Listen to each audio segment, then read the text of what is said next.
Welcome back to another episode of That's Good, Pick It Up. This is Robbie, founder of BestBall and producer of this podcast for my friend Nate and, wait for it, Nate Oxman and now John Sherman. That's right, Nate and John have teamed up. They will be co-hosting this podcast, kind of taking turns from time to time. They'll be together from time to time. But yes, so last week we listened to an interview that I did on the Whole Story podcast with Nate Oxman. And this week, the same thing.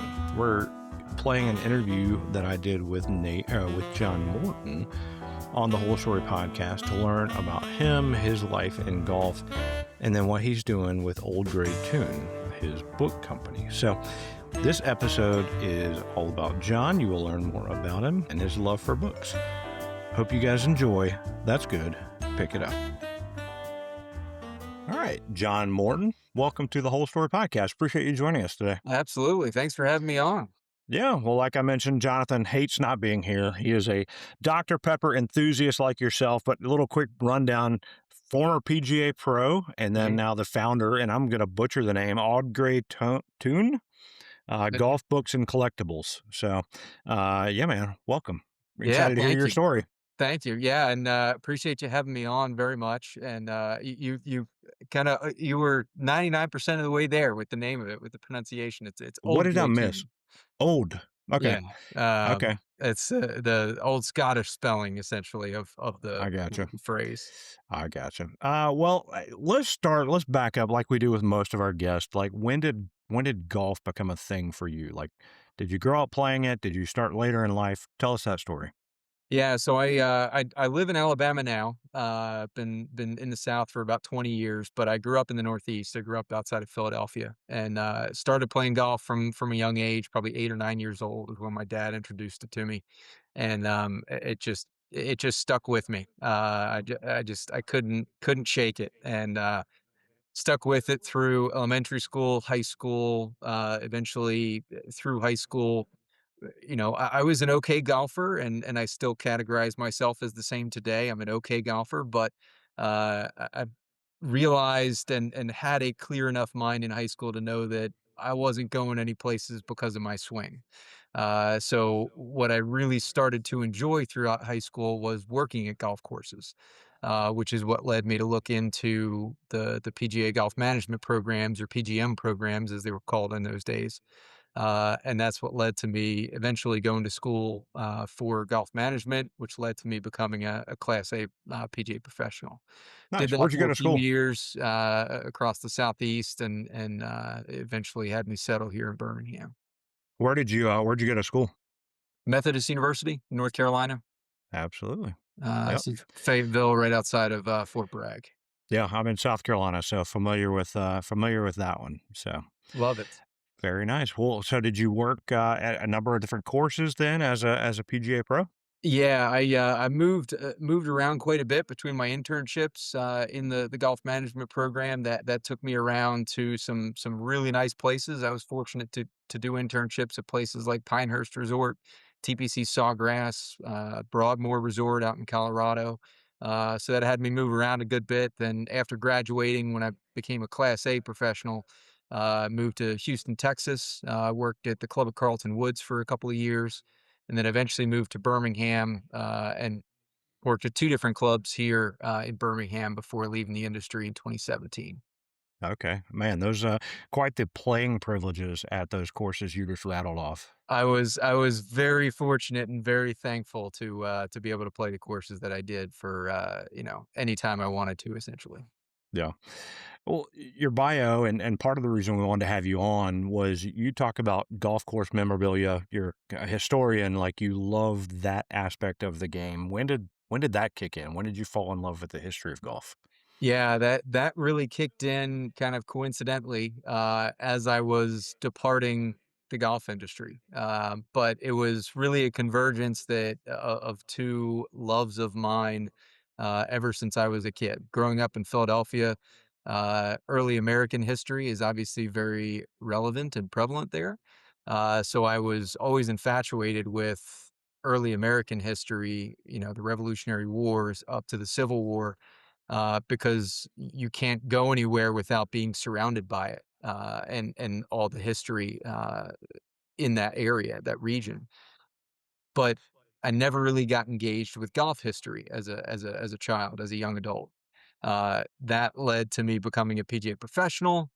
But then when I left the golf industry is really when my love of history and my love of golf really started to merge together. So it was about that time, 2015, 2016, 2017, that I started to kind of just dip my toes into something that a lot of kids from the 80s and 90s did that got out of it, and that was card collecting.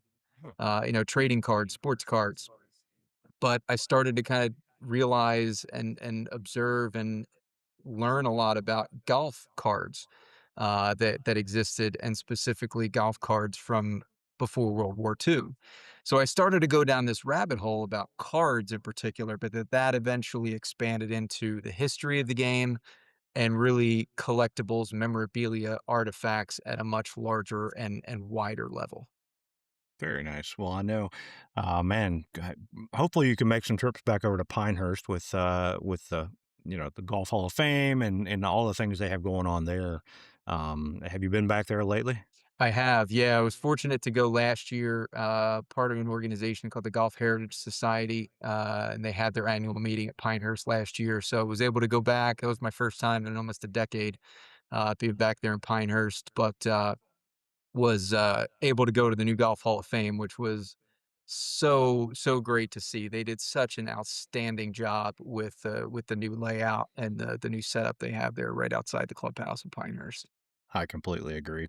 Well, we talked a few weeks back, maybe a month or man, a month or so ago now with Connor Lewis, the golf historian.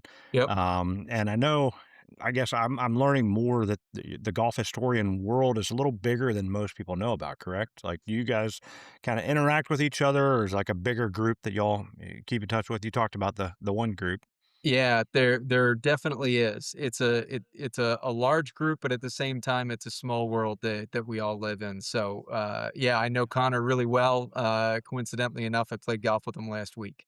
Uh, was Very nice.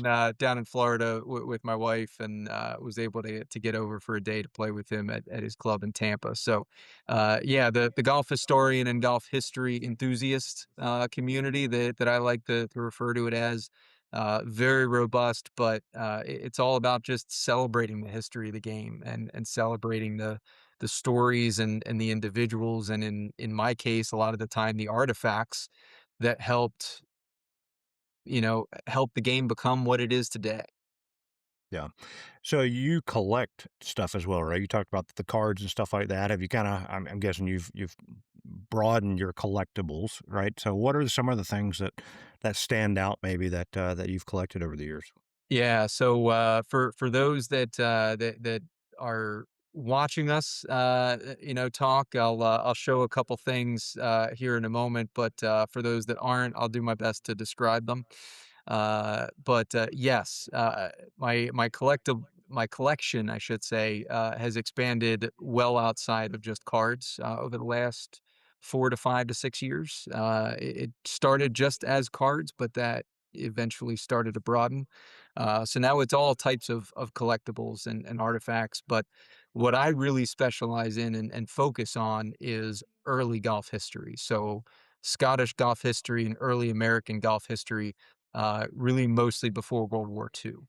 So of my collection here in my home office, where I keep it all, probably 60% or so is from the 1800s or earlier, with the balance being from 1900 to 1945, essentially the start of World War II. Um, so yeah, all types of collectibles though, from cards to photos to golf clubs, to books. I've got a couple unique books in my collection, autographs. It runs the gamut. I love it. Most people in their families, their wives might say, "Are you buying a new club, or buying more golf balls or whatever?" And you're buying old golf clubs and old stuff that, you're not really gonna go out and take on the course. It's like, "I'm gonna set this on the shelf or display this really nicely and just admire and appreciate the historical value of it," right? That's exactly right. That's exactly right. I love items that are, generally speaking, one of a kind, things that have a unique backstory to them.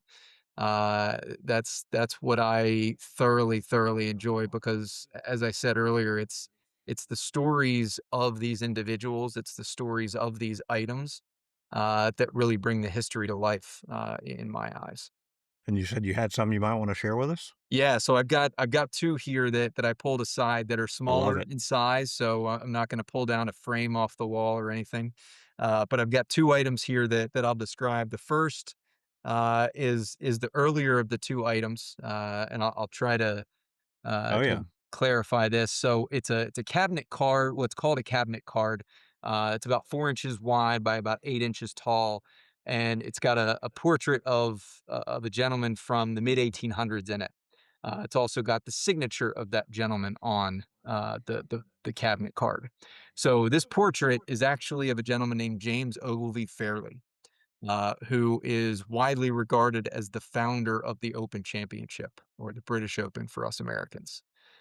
So he lived in Prestwick in the 1800s and was the individual that convinced old Tom Morris to move over from St. Andrews to Prestwick to found Prestwick Golf Club. And that cabinet photo, signed by James Ogilvy Fairley, is one of only a couple known signatures of his to exist today. Wow. And keep in mind, he passed away in 1870. So that means that signature in the cabinet card is at least 155 years old. Now, how did you come about something like that? Like, where did you find or know to start looking for something? Like, did you just go by his old house or like So, been to Scotland a couple times, did not go by his house, yet, although I know where he lived. But yeah, this type of black and white photo, is something that, would have been kept by somebody uh, of importance. Obviously, he would have gifted this type of photo to a family member or to a friend, during his life. Um, but it would have made its way through a number of hands in the golf community throughout this item's life. This specific cabinet card, I actually purchased at an auction house, specifically a golf dedicated auction house, late last year. So there's a couple different golf auction houses that exist in the United States and around the world, and they focus just on golf collectibles. So they're a really, really neat place to be able to find any type of item related to golf, whether it's a modern item, let's say it's a Tiger Woods signed photo or a Rory McIlroy signed pin flag from the Masters, or golf clubs and artifacts from the early days of the game. Those types of auction houses are great, great places to be able to find these types of collectibles for yourself. very nice. Very nice. All right. So that It looks like it's well preserved, for those that aren't watching. Like, it seems to be in great shape. So that's Yeah, really it cool. it is. It is in remarkable condition, given its age and the fact that it is a photo, and obviously photos tend to fade over time. So, yeah, very, very thankful to be able to own that item. But that's a perfect example of the type of one of a kind, really unique item that I love to be able to share the history of, because not a lot of people actually know about James Ogilvy Fairley.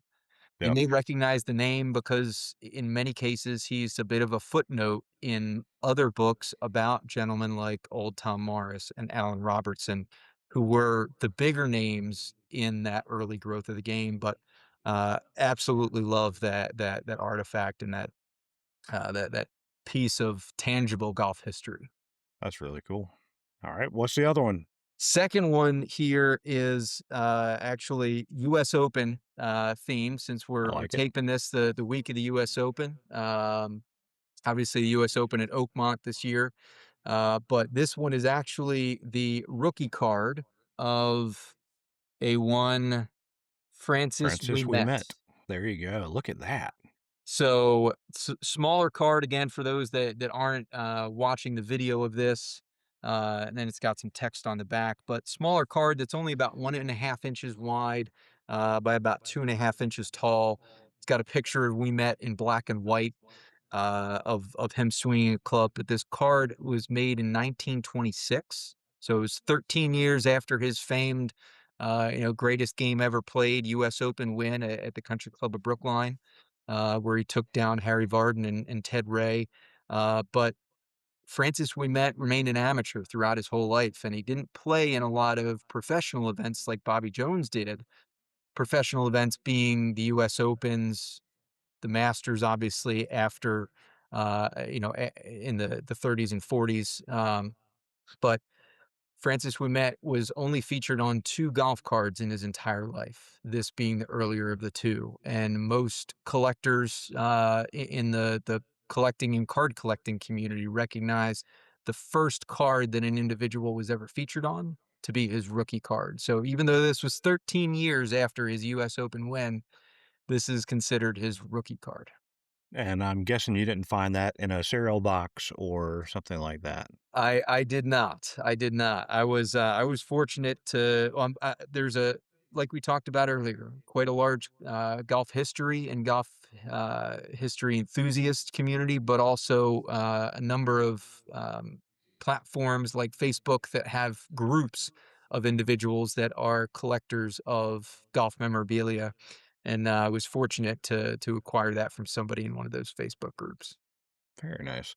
Well, what are some of the things that you're on the look for that you don't have or that would kind of pique your interest of, I'd like to add this to my collection?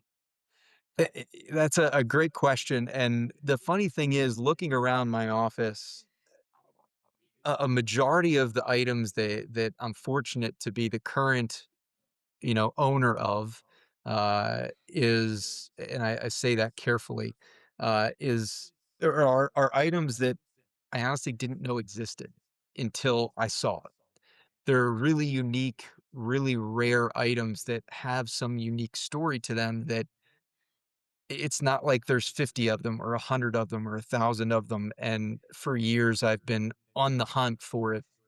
A good example of that is, a book that I own from the Russex Hotel in St. Andrews. I know you were just there not long ago when you played the Old Course Reversed.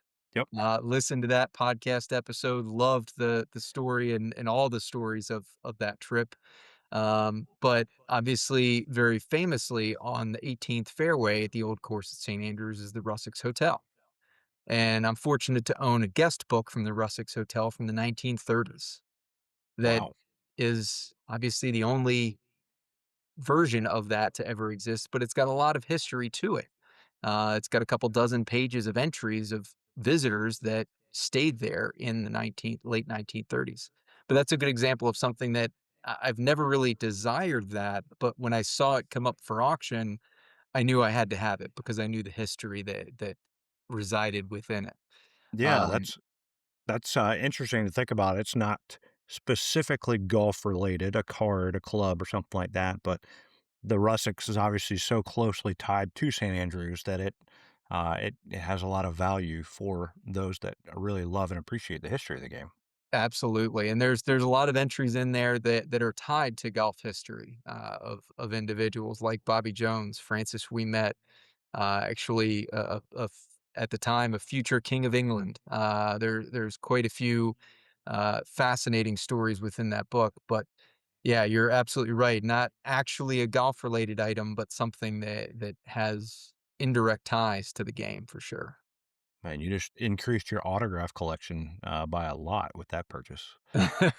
It's been the gift that keeps on giving. I was talking with Connor about it last week, actually, when I was in Florida, because I brought it with me to show him. And it's I'm just continuously finding more and more names inside this book the more research that I do. And actually, a funny story for you.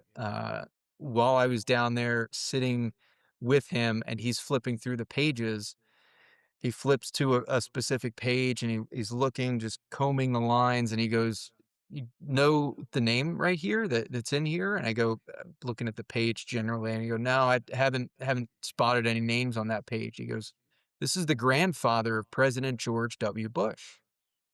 This is Prescott Bush, who literally is George W. Bush's grandfather, and he was a president of the USGA in the early 1900s.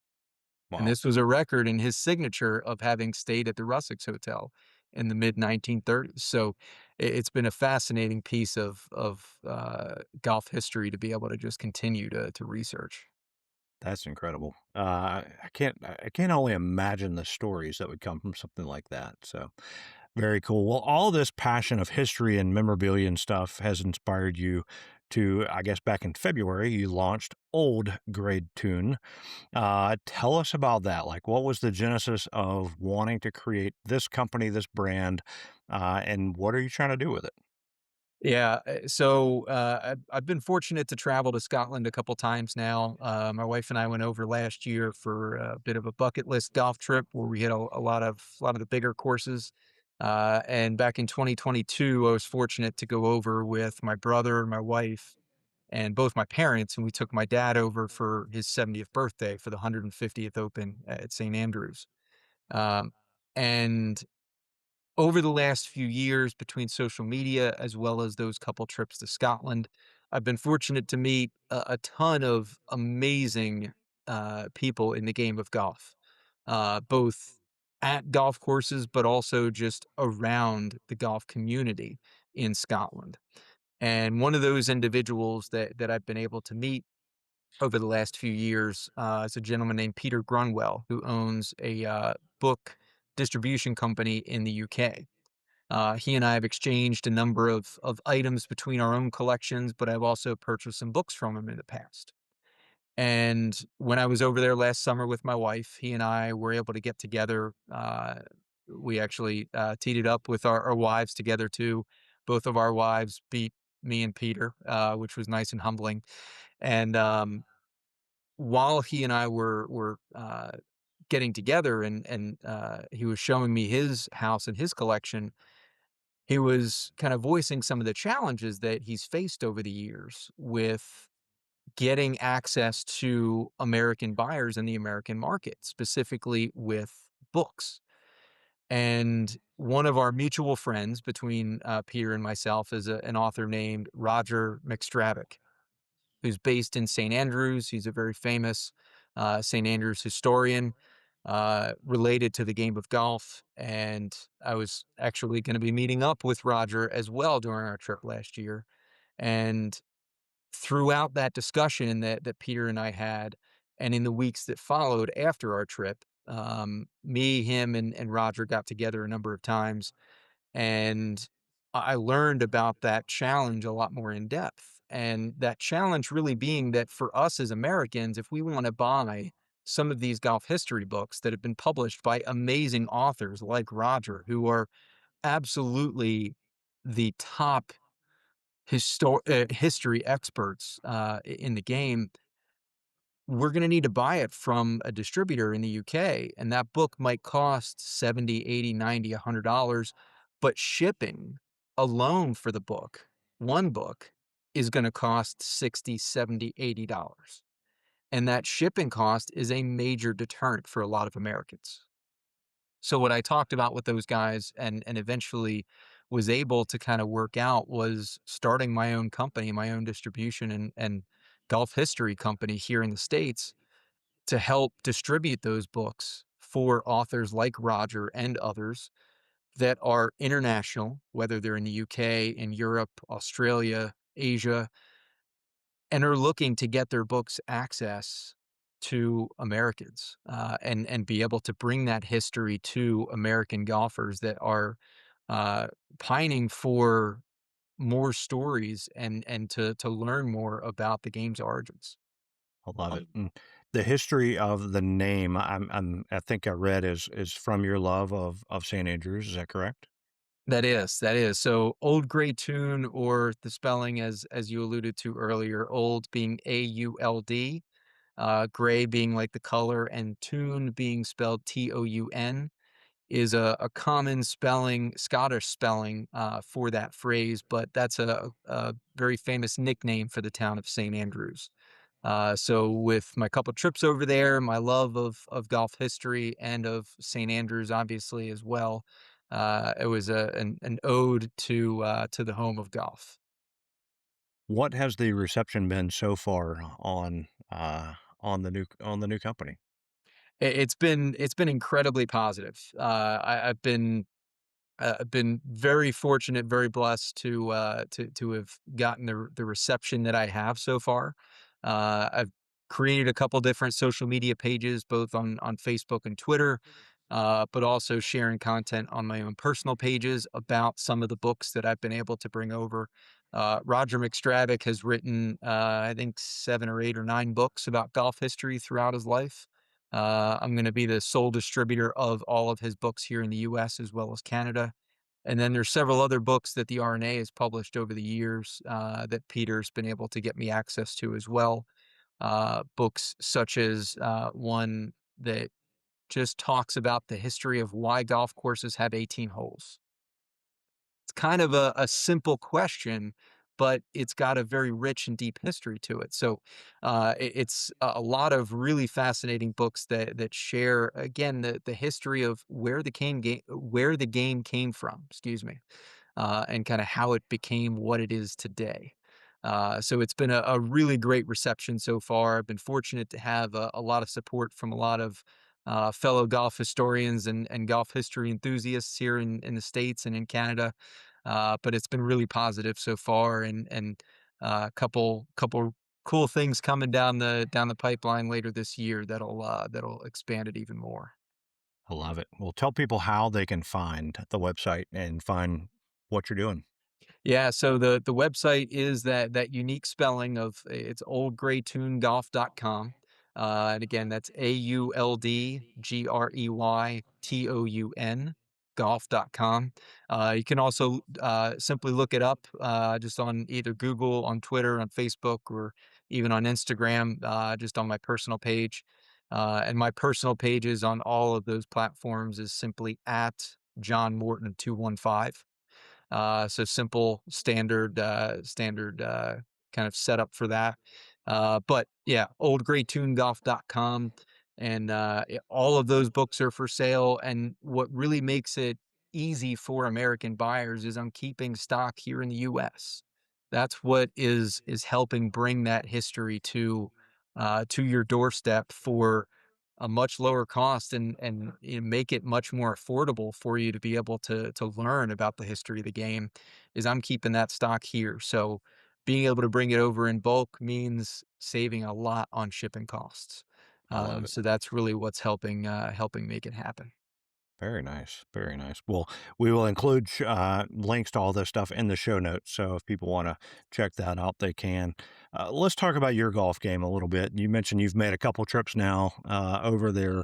Where all have you played and what have been some of your favorite courses over there? Yeah, so like I said, made 2 trips over there so far. A third one is planned for August of this year. So a couple months out. I got about 60 days out before our next trip.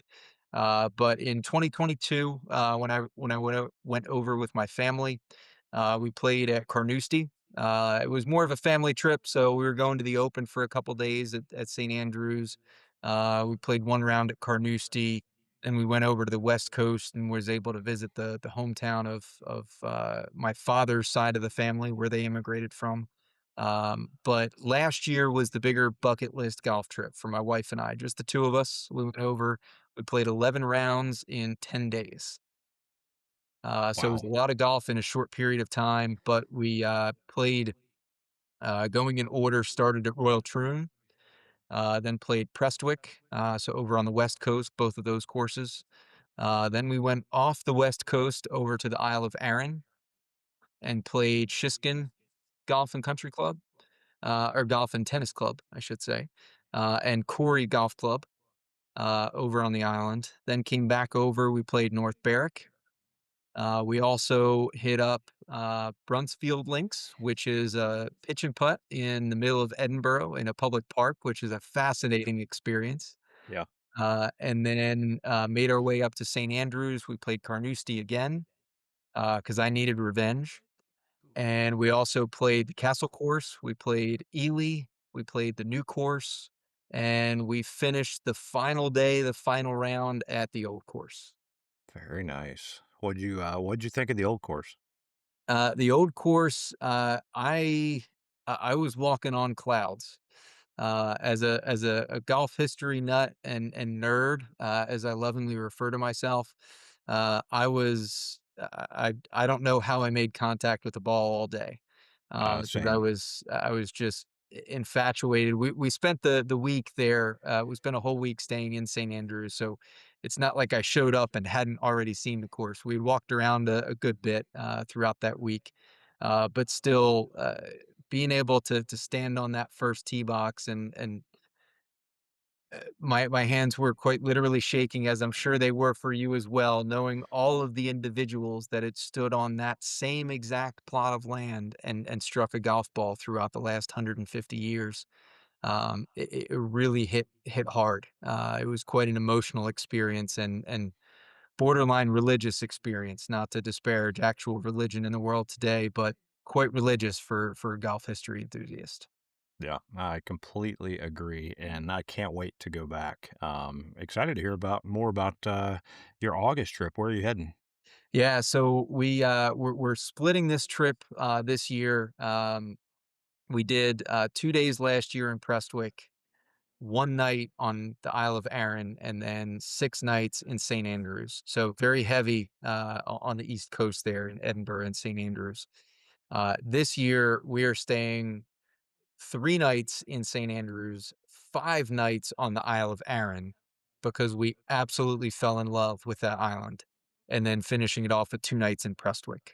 So we're gonna start in St. Andrews, be able to meet up with, guys like Roger and Peter and reconnect with them, go out to dinner with them, and, got a couple rounds of golf planned out there. We're actually gonna meet up with Ryan Caven, our mutual friend and Nice. photographer. He's gonna come out and join us for our round at Crail. We're also gonna play Anstruther, the famous nine-hole course, over, close to St. Andrews. And then, we've got a round at Jubilee, and then hoping to hit the lottery, the ballot for the old course, before we then head over to the Isle of Arran for, a bunch of golf at all of their golf courses on that island. Yeah, I am going in August as well. We are going up to Inverness in the Highlands. Um, Wonderful. eh, my wife and I are helping to chaperone our daughter's the youth choir trip from our church. Okay. And I'm not bringing clubs, but I'm going to try my best to find my way I onto a course. I think your clubs should just mysteriously get picked up by FedEx, and that Ship FedEx label six, right? happens to have a Shipsticks logo on label on it. I think you Yeah, just honey, I couldn't do anything about it. The FedEx driver just stole them. they took them. Yeah. No, I've been doing research. We will be driving past Dornick. And God, yeah, there are a number up in that area that I would love to at least stop and, if nothing else, just say I was there. So, Absolutely, yeah, absolutely. I think Dornick would be a fun lunch spot for you guys to be able to swing by. yeah, I'd take a bunch of high schoolers out there. It'd be a lot of fun. Um, That's gonna be fascinating. well, we ask everybody when we're talking about your game. We're all about golf stories. Mhm. I want to hear the story of your most memorable golf shot. My most memorable golf shot, um well, I need to give you 2 because I can give you my most memorable golf shot that I've ever hit, but then my most memorable golf shot I've ever witnessed Okay. wasn't something that I hit. So the most memorable shot I've ever hit would be my opening tee shot at the old course, just simply put. And that even trumps I've been fortunate to have 1 hole in one in my life, but the opening tee shot at the old course just trumps it. There's just something, like I said earlier, it's an out of body experience to be able to stand there knowing that every great golfer in history, from Tiger Woods to Jack Nicklaus to Bobby Jones and Walter Hagen to old Tom Morris and Alan Robertson, to kings of England, every single famous golfer has ever stood on that tee box. And that was my hands were literally shaking as I was holding my 3-iron, trying to make contact with the ball, and thankfully, I hit the fairway. Yes, it's a 129-yard fairway, but I did hit the fairway and I put it down the middle. Nice. Um, but my most memorable shot that I've ever witnessed, is and it's more of an emotional one, but, in 2022, when we were over there with my family, my father, and my brother and my wife and I teed it up at St. Andrews. My mom just followed along and walked with us for the round, and heckled us the whole time, but, uh, watching my father tee off on the 18th hole at Carnoustie, um, I'll remember that shot forever. Yeah. Something about family, but that trip in particular for his 70th birthday, being able to trace the origins of our family in Scotland, um, it was just such a impactful trip. And that 18th hole at Carnoustie, very famous tee shot, obviously, mostly because of Jean Van de Velde. That's what 99.9% of golfers think of when they think of the 18th hole at Carnoustie. But it's a very picturesque tee shot, and, I remember throughout that round, I had been taking photos and videos of my brother, my dad, and my wife, and they were able to get a couple of me, but I really don't care about photos or videos of myself. I just like taking them of other people. Um, and I was able to get a photo. It's a live photo on my iPhone of my dad's swing on the 18th hole. So when I put that live photo on loop, it's just the perfect 1.5 or 2-second clip just rotating of his perfect swing, hitting it straight down the middle. And that was just such an impactful moment for me. I love it. Well, golf is all about the people you get to enjoy this great game with. So that is really cool. That's the truth. Very, very cool. All right. Well, we also do, if you've listened to some of these, we do a quick nine. So kind of a rapid fire. And I probably know some of the answers to this already, but favorite course that you've ever played? Uh, you actually it's actually not the old course. Okay. It's actually Pine Needles, in North Nice. Carolina, which kind of seems out of left field for somebody that's been talking about Scotland for the last 45 minutes, but or half hour. But I was fortunate in college to caddy for 4 years at Pine Needles and Mid Pines, and just fell in love with that course. The layout, the terrain, the somewhat turtleback greens, famous by Donald Ross. Um, it's the most enjoyable round of golf I've ever played. Anytime I get to play it, and I've been fortunate to play it a lot. But Pine Needles definitely famous golf or favorite golf course I've ever played. I love it. Well, what course then is at the top of your bucket list? Um, top of my bucket list. Oh, that's a good question. Top of my bucket list would be Muirfield. Been fortunate to play the old course, Prestwick, a lot of the other top courses in Scotland, um, and I've been thankful to play some neat courses here in the U.S. But Muirfield's definitely up there for me. That's going to be the top of the bucket list for me at the moment. I like it. That's on the bucket list for me as well. All right, here's a good question. If you could chat with one historical figure in golf, who would it be? Uh, Undoubtedly, old Tom Morris. I would be fascinated to have a discussion with him about his thought process and his mindset as an architect. How he went about laying out holes, and what strategies he thought about as he was doing that, as a club maker, as a player, as a golf pro, as a golf professional, but as a club pro, essentially managing the course on a daily basis. Having been a club pro, that would fascinate me, but also as a father, as a parent. Yes, he did a lot of great things for the game of golf, but he also was a father. He was a human being, and I think that's something that a lot of people forget about the biggest names in the history of the game, and even today with professional golfers, is that they are human beings. They have a family, and I would love to pick old Tom's brain about his life as a parent, although tragic in many ways, losing all of his children before his death, which is so unfortunate. I'm sure he would have beaming pride telling stories about all of his children. Yeah. Good answer. All right. Who would be in your dream foursome?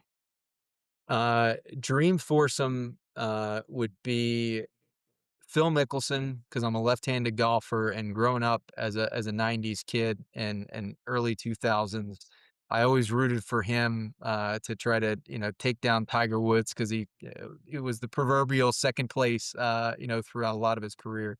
So Phil would definitely be in that, and then I'd add my dad and my wife. Any round that I get to play with her, I'm in heaven. Any round I get to play with him, I'm in heaven. When I get to play with both of them, that's just heaven times two. And then if I get to play with Phil, i- it's the people that shaped our love of the game that I really love. So he really helped shape my love of the game as a child. Man, Dr. Pepper and a lefty. You and Jonathan are like twins. Like, we really need to get together and play some golf. I know we're not in your dream foursome, but let's get together and play sometime. Hey, well, Um, I can find a reason to get to South Carolina anytime.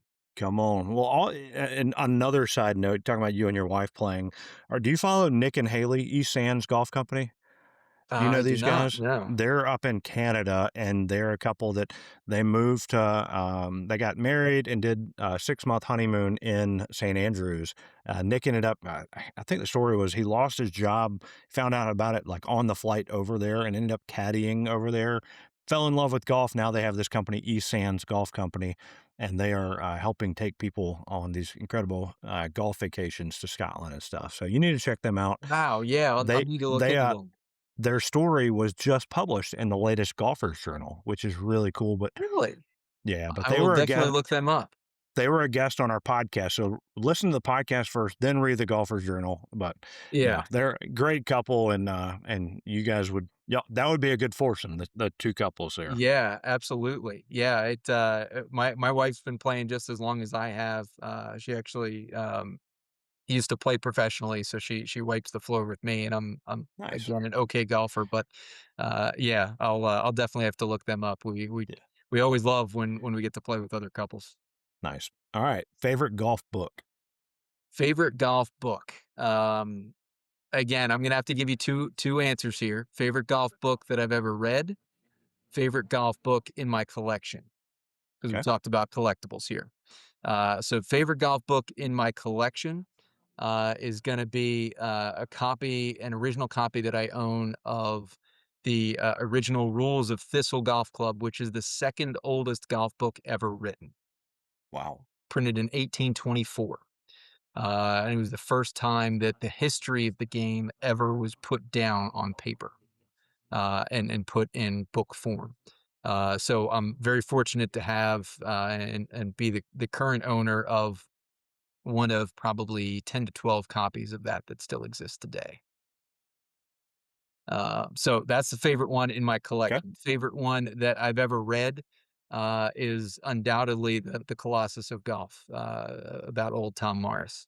The best uh, true biography and kind of original biography, and just tells so much about the history of Scottish golf and old Tom specifically and kind of his life.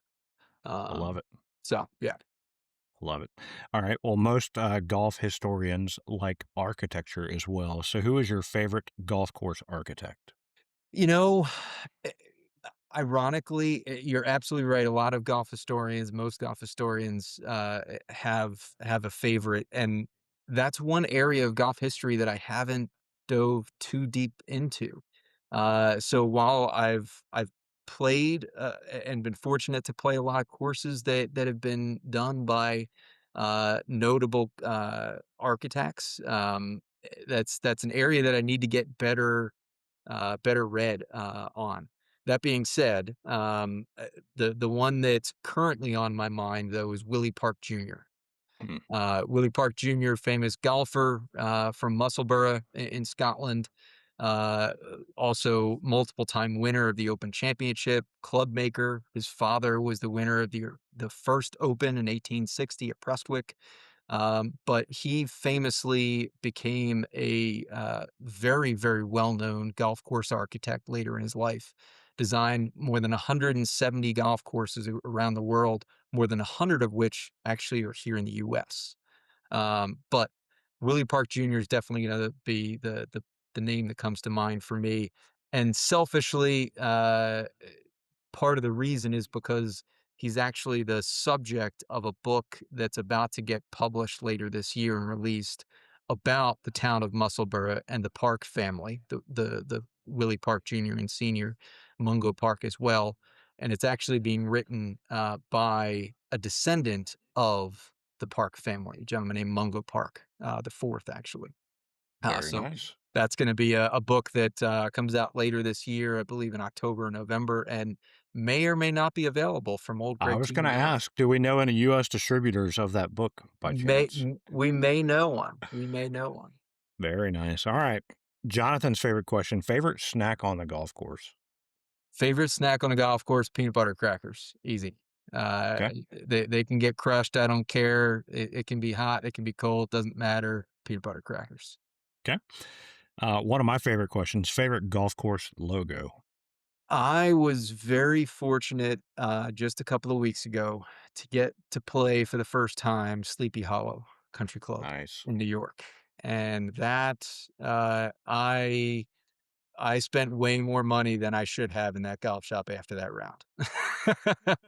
Because that logo, the Headless Horseman, is just an absolutely timeless logo, and is has always been up there for me. But having played there now and having been in that golf shop, yeah, I own quite a few items with that logo on now.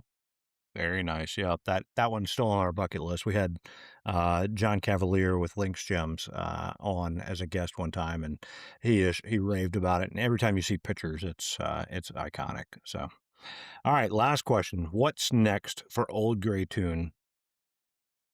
So I've got a couple different discussions going on right now with a few authors overseas or internationally, I should say.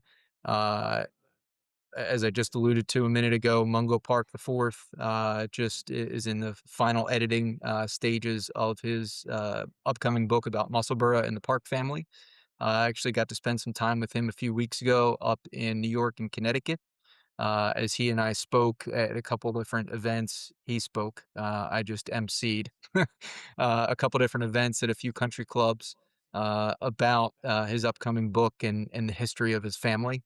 And super, super excited about that book because there is a lot of history about Musselburgh that has been somewhat forgotten and largely forgotten by the collective community and the game as a whole. And I think this book is going to be able to kind of right that ship and kind of bring a lot of that history to the forefront and to the spotlight again. So really excited about that book coming out because the history that's going to be able to come out again.